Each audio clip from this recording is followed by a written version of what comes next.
प्रिय विद्यार्थियों, BSc part 3 inorganic chemistry की क्लास में आज पुनः आपका स्वागत है। पिछले वीडियो लेक्चर में हमने आपको ऑर्गेनो एल्युमिनियम कंपाउंड्स की फिज़िकल प्रॉपर्टीज़ और कुछ केमिकल प्रॉपर्टीज़ के बारे में बताया था। ऑर्गेनो एल्युमिनियम कंपाउंड्स लुईस अम्ल की भांति कार्य करते हैं तथा ये लुईस क्षार जिनमें सक्रिय हाइड्रोजन नहीं पाई जाती है उनसे भी और तथा जिनमें सक्रिय हाइड्रोजन पाई जाती है उनसे भी अभिक्रिया करते हैं। ये क्षार धातु से क्रिया करके कॉम्प्लेक्स कंपाउंड बनाते हैं तथा ये भी बताया था कि इनका उपयोग अन्य धातुओं के ऑर्गेनोमेटलिक कंपाउंड्स बनाने में एल्काइलेटिंग रिएजेंट के रूप में भी किया जाता है। For example tetramethyl tin and tetraethyl lead. इसके बाद आपको बताया था पायरोलिसिस, कम ताप पर एल्कीन बनते हैं और अधिक ताप पर जो है हायर ऑर्गेनो एल्युमिनियम कंपाउंड्स प्राप्त होते हैं। आज हम ऑर्गेनो एल्युमिनियम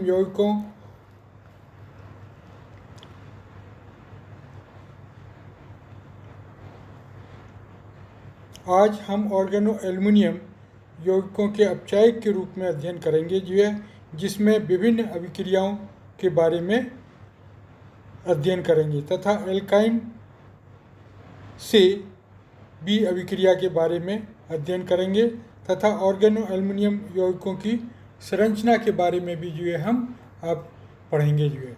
तो सर्वप्रथम मैं doctor BK Agarwal, associate professor in chemistry, Lohia college, आपका पुनः इनऑर्गेनिक केमिस्ट्री की क्लास में स्वागत करता हूँ जो है।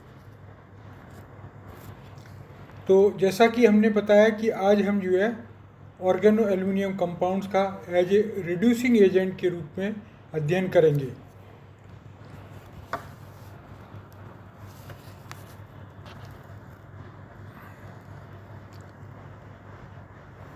सबसे पहले धातु क्लोराइड का अपचयन। इसमें क्या होता है कि जो ऑर्गेनो एल्युमिनियम कंपाउंड्स हैं वो कोबाल्ट क्लोराइड का कोबाल्ट में तथा क्यूप्रस क्लोराइड का कॉपर में अपचयन कर देते हैं।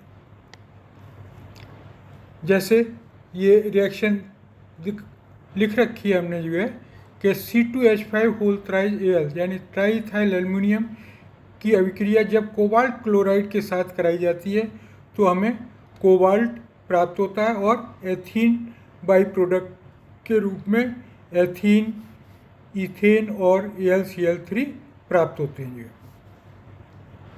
इसी प्रकार जब ट्राईएथिल एल्युमिनियम की अभिक्रिया क्यूप्रस क्लोराइड के साथ कराई जाती है तो इसका अपचयन होकर कॉपर धातु का अपचयन होकर मतलब क्यूप्रस क्लोराइड का अपचयन होकर कॉपर जो है हमें प्राप्त होती है और बाई प्रोडक्ट के रूप में AlCl3 एल्युमिनियम ट्राईक्लोराइड और ट्राईएथाइल क्लोराइड जो है प्राप्त होते हैं। इसी प्रकार नेक्स्ट अभिक्रिया है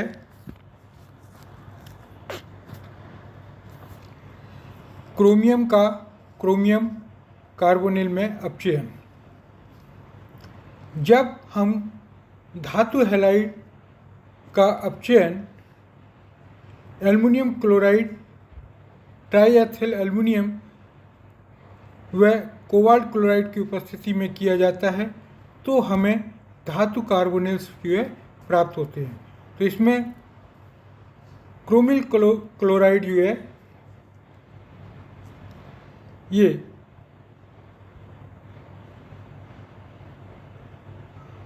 क्रोमिल क्लोराइड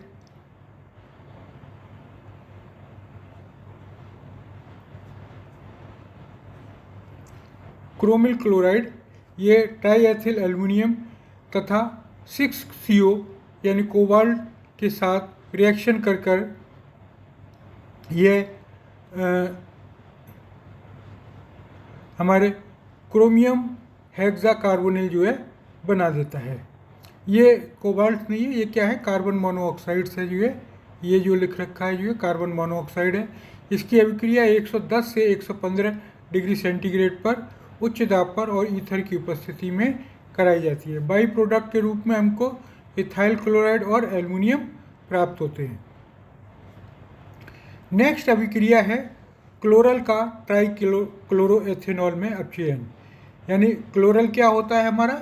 ट्राईक्लोरोएस्टल्डिहाइड।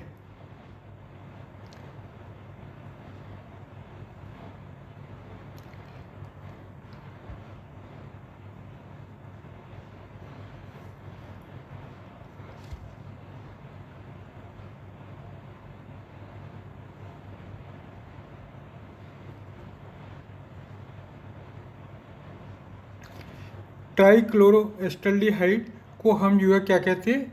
क्लोरल कहते हैं जो है। जब इसकी अभिक्रिया ट्राईइथाइल एल्युमिनियम के साथ कराते हैं, ट्राईएथिल एल्युमिनियम के साथ कराते हैं, तो हमें एक इंटरमीडिएट कॉम्प्लेक्स कंपाउंड बनता है जो है, जिसमें ट्राईक्लोरो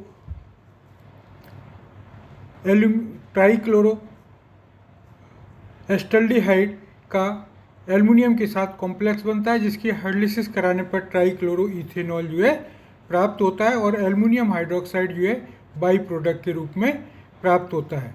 नेक्स्ट अभिक्रिया है इसकी, जब हम एल्डिहाइड या कीटोन या एल्किल साइनाइड के साथ कराते हैं, तो जो एस्टल्डिहाइड है वो प्राइमरी अल्कोहल में, एसीटोन सेकेंडरी अल्कोहल में, और मिथाइल साइनाइड या एल्काइल साइनाइड जो है एल्काइल अमीन या इथाइल अमीन में परिवर्तित हो जाती है। यहाँ सबसे पहले हमने एस्टल्डिहाइड लिया है। एस्टल्डिहाइड की अभिक्रिया ट्राईइथाइल एल्युमिनियम के साथ कराई है। ये एक हमें इंटरमीडिएट कॉम्प्लेक्स प्राप्त होता है, जिसकी हाइड्रोलिसिस कराने पर जो है हमें इथेनॉल जो है प्राप्त होता है।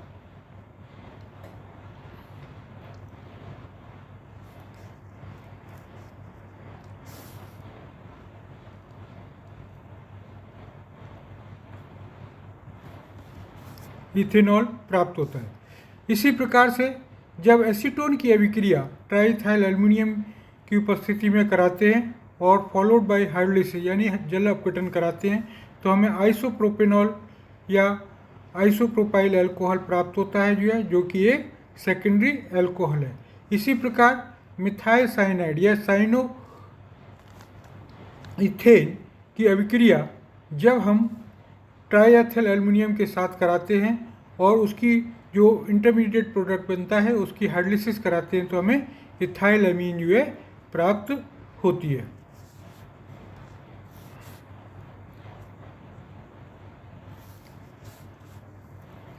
नेक्स्ट अभिक्रिया है एल्कीनो का एल्केनो में अपचयन। जब ट्राईआइसोब्यूटाइल एल्युमिनियम, यहाँ हमने एक पर्टिकुलर कंपाउंड्स लिया है, simple alkyl try alkyl halide नहीं लिया, बल्कि एक विशेष कंपाउंड्स है जो है इसकी अभिक्रिया होती है, जिसके IBU लिख रखा है जो है। इसको अगर हम खोल कर देखें तो ये क्या है? BU क्या है? आइसोब्यू है क्या हमारा? आइसोब्यूटाइल ग्रुप को हमने शॉर्ट में जो है IBU लिख रखा है जो है। तो ये क्या है? Try isobutyl aluminium. जब इसकी अभिक्रिया हम प्रोपीन के साथ कराते हैं, तो हमें आइसोब्यूटाइल का बिस आइसोब्यूटाइल एल्युमिनियम और ये प्रोपेन हमें प्राप्त हो जाता है, और आइसोब्यूटीन जो है हमें कंपाउंड्स के रूप में प्राप्त होता है। जब इसकी का विक्रिया पुनः हम हाइड्रोलिसिस कराते हैं, तो हमें जो है प्रोपेन प्राप्त होता है, जो कि हमारा मुख्य उत्पाद है। आइसोब्यूटीन हमें साइड में मिलती है और मुख्य उत्पाद हमारा प्रोपेन है, CH3 CH2 CH3, यानी एल्कीनो का हमें एल्केनो में जो है कन्वर्जन हो जाता है जो है। तो इस प्रकार से हमें एल्कीनो के ये ट्राई अल्काइल एल्युमिनियम के विभिन्न जो है अपचायक अभिक्रियाएं जो है हमने देखी। अब इसके बाद नेक्स्ट अभिक्रिया है एल्काइनो के साथ। जो एल्काइनो के साथ जो है एल्कीन यानी एसिटिलीन के साथ जो अभिक्रिया है, उसमें तो हमारी योगात्मक अभिक्रिया प्राप्त होती है, लेकिन जब हम यही अभिक्रिया फिनाइल एसिटिलीन के साथ कराते हैं तो हमें सब्स्टिट्यूशन प्रोडक्ट जो है प्राप्त होते हैं। तो यहाँ पर जो है हमने ट्राई एल्किल एल्युमिनियम की अभिक्रिया एसिटिलीन से कराई है तो हमें एडिशन प्रोडक्ट प्राप्त होता है R2Al CH double bond CHR, यानी दोनों तरफ कार्बन पर एक तरफ R2Al लग जाता है और एक तरफ R लग जाता है, यानी इस प्रकार से हमें एडिशन प्रोडक्ट या योगात्मक उत्पाद प्राप्त होते हैं। दूसरी अभिक्रिया है फिनाइल एसिटिलीन। जब फिनाइल एसिटिलीन में ये जो हाइड्रोजन है, ये हाइड्रोजन ये अम्लीय हाइड्रोजन की तरह कार्य करता है। जब इसकी अभिक्रिया ट्राईमिथाइल एल्युमिनियम के साथ कराते हैं तो हमें मुख्य उत्पाद के रूप में मीथेन प्राप्त होता है, यानी ये जो हाइड्रोजन है वो सब्स्टिट्यूट हो जाता है, जो है मिथाइल ग्रुप के साथ जुड़ के जो है मीथेन बना लेता है। ये जो मीथेन है वो बना लेता है। तो इस प्रकार से जो है जब एल्काइनों की अभिक्रिया एसिटिलीन के साथ कराते हैं तो हमें एडिशन प्रोडक्ट प्राप्त होते हैं। यही अभिक्रिया जब फिनाइल एसिटिलीन के साथ कराते हैं जिसमें एक अम्लीय हाइड्रोजन होता है तो हमें उत्पाद के रूप में मीथेन प्राप्त होता है और एक ये सब्स्टिट्यूशन या प्रतिस्थापन अभिक्रिया है। अब हम लेते हैं जो है स्ट्रक्चर ऑफ ऑर्गेनोमेट एल्यूमिनियम कंपाउंड्स। यहाँ पर हम केवल ट्राईमेथिल एल्युमिनियम कंपाउंड की संरचना के बारे में ही अध्ययन करेंगे। जो है यह ट्राईमेथिल एल्युमिनियम बेंजीन में द्विलक के रूप में, परंतु वाष्प अवस्था में द्विलक व एकलक यानी डाइमर और मोनोमर के मध्य जो है इक्विलिब्रियम स्थापित हो जाता है। तो यहाँ पर हमने ये दिखाया है कि जो ट्राईमेथिल एल्युमिनियम था वो एक द्विलक है, यानी Me6Al होल ट्वाइस। इसको जो बेंजीन की वाष्प अवस्था होती है, वाष्प में ये जो है हमारे Me3Al यानी मोनोमर के रूप में परिवर्तित हो जाता है। यहाँ पर जो एल्युमिनियम के साथ जो संगठन है, यानी ट्राई एल्किल एल्युमिनियम यौगिकों में जो संगठन की मात्रा होती है वो किसी हाइड्रोकार्बन विलायक बेंजीन में निम्न रूप से पाई जाती है, यानी मिथिल वाला वो सबसे ज़्यादा संगठित होता है यानी एसोसिएट होता है, इथाइल वाला उससे कम, आइसोप्रोपाइल वाला उससे कम और टर्शरी ब्यूटाइल वाला जो है सबसे कम होता है। यानी जो टर्शरी ब्यूटाइल वाले कंपाउंड्स हैं वो सामान्यतः जो है मोनोमर के रूप में रहते हैं, जबकि जो है मिथाइल वाले जो कंपाउंड्स हैं वो मुख्य रूप से डाइमर के रूप में पाए जाते हैं। ट्राईमेथिल एल्युमिनियम का जब हमने एक्सरे डिफ्रैक्शन के द्वारा अध्ययन किया तो निम्न संरचना पाई जाती है, जो है जिसमें दो मैथिल समूह यानी ये वाला और ये वाला, ये दोनों ब्रिजिंग के रूप में काम करते हैं, यानी सेतुबंध के रूप में काम करते हैं, और ये वाला और ये दोनों जो है टर्मिनल, यानी इस प्रकार से दो ये और दो ये, यानी चार टर्मिनल मिथाइल ग्रुप हैं और दो जो है ब्रिजिंग या सेतु मिथाइल ग्रुप पाए जाते हैं। इनके बीच में जो मिथाइल एल्युमिनियम मिथाइल के बीच में बंध कोण है वो 110 डिग्री का होता है, और एल्युमिनियम मिथाइल एल्युमिनियम इनके बीच में 74.5 का डिग्री का कोण होता है। तथा इसी प्रकार से जो मिथाइल एल्युमिनियम मिथाइल के बीच का कोण होता है वो 124 होता है, डिग्री होता है, और एल्युमिनियम मिथाइल बंध की लंबाई 1.97 एंगस्ट्रॉम्स होती है, और जो ब्रिजिंग मिथाइल ग्रुप है उसकी और एल्युमिनियम के बीच में जो बॉन्ड लेंथ है वो 2.12 एंगस्ट्रॉम्स पाई जाती है। तो यहाँ पर हमने उसके डिटेल्स लिख रखा है कि किस तरीके से जो है ये पाई जाती है। इसकी जो संरचना है इसमें जो है एक इलेक्ट्रॉन्स इसका और एक इलेक्ट्रॉन्स इसका, यानी 3 सेंटर्स। ये इसमें क्या है 1 2 3 कार्बन सेंटर हैं और 2 इलेक्ट्रॉन्स हैं। तो ये जो संरचना है वो क्या कहलाती है जो है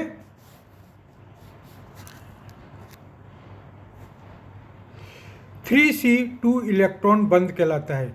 यहाँ हमने इसका ऑर्बिटल डायग्राम जो है प्रदर्शित किया हुआ है, जिसमें जो एल्युमिनियम है उसका एक जो ऑर्बिटल है वो इसके मिथाइल के जो कार्बन है उसके ऑर्बिटल के साथ जुड़ा रहता है यानी, और दूसरे एल्युमिनियम का भी एक ऑर्बिटल जो है इसके साथ जुड़ा रहता है। तो इस प्रकार से ये जो है एक एल्युमिनियम का इस वाले का, एक एल्युमिनियम इस वाले का और एक मिथाइल का, यानी 3 जो है कार्बन बॉन्ड जो है या 3 कार्बन बॉन्ड जो है ये बनते हैं, और 2 इलेक्ट्रॉन यानी इनके एक इलेक्ट्रॉन इसका और एक इलेक्ट्रॉन इसका, यानी 2 इलेक्ट्रॉन्स हैं। तो इस प्रकार से ये जो बंध बनता है वो जो है 3 सेंटर्स 2 इलेक्ट्रॉन बंध है, यानी 3 कार्बन 2 इलेक्ट्रॉन बंध है। यानी यहाँ पर जो हमने ट्राईमिथाइल एल्युमिनियम की जो डाइमर है उसकी आणविक कक्षक संरचना आपको प्रदर्शित की है, जिसमें जो sp3 कक्षक हैं वो द्वित्रि के केंद्रीय बंध बनाते हैं, तथा इस प्रकार से जो बंध बनता है वह एकल बंध होता है। इसमें दोनों एल्युमिनियम एक एक संक्रमित कक्षक की तरह तथा CH3 समूह के कार्बन का एक संक्रमित कक्षक मिलकर एक आणविक कक्षक का निर्माण करते हैं। तो इस प्रकार से 2 मिथाइल और एल्युमिनियम के साथ जुड़े रहते हैं, और यहाँ पर ये वाला मिथाइल है, ये मिथाइल और ये मिथाइल, ये दोनों जो है ब्रिजिंग के हैं, और ये जो है ये वाला और ये दोनों जो है टर्मिनल की तरह पाए जाते हैं। तो इस प्रकार से ये इसकी संरचना है। तो आज जो हमने आपको बताया कि जो ट्राई एथिल एल्युमिनियम है या ट्राई एल्किल एल्युमिनियम है वो अपचायक के रूप में कार्य करता है, जिसमें पहली रिएक्शंस आपको बताई थी, जो कोबाल्ट क्लोराइड है वो कोबाल्ट में और क्यूप्रस क्लोराइड है वो कॉपर में परिवर्तित हो जाता है। दूसरी रिएक्शन में बताया था आपको जो है क्रोमियम क्लोराइड जो है कोबाल्ट का जो है कोबाल्ट क्रोमियम हेक्साकार्बोनिल में परिवर्तन हो जाता है, तथा क्लोरल का ट्राइक्लोरोमिथेनॉल में, एल्डिहाइड का अपचयन प्राइमरी अल्कोहल में, कीटोन का अपचयन सेकेंडरी अल्कोहल में, और एल्काइल साइनाइड का एल्किल अमीन में परिवर्तन हो जाता है। ये सब रिड्यूसिंग अभिक्रियाएं थी। इसी प्रकार से एल्कीन का एल्केनो में अपचयन हो जाता है, तथा एक और लास्ट में रिएक्शन बताई थी जो है कि ट्राई एल्किल एल्युमिनियम जो है वो एसिटिलीन के साथ तो योगात्मक अभिक्रिया देता है, लेकिन फिनाइल एसिटिलीन के साथ प्रतिस्थापन अभिक्रियाएं देता है। तथा लास्ट में जो आपको कार्ब एल्युमिनियम की संरचना के बारे में बताया, जिसमें मुख्य रूप से 3s2 इलेक्ट्रॉन बंध के बारे में आपको बताया। तो आज के लिए इतना ही, धन्यवाद।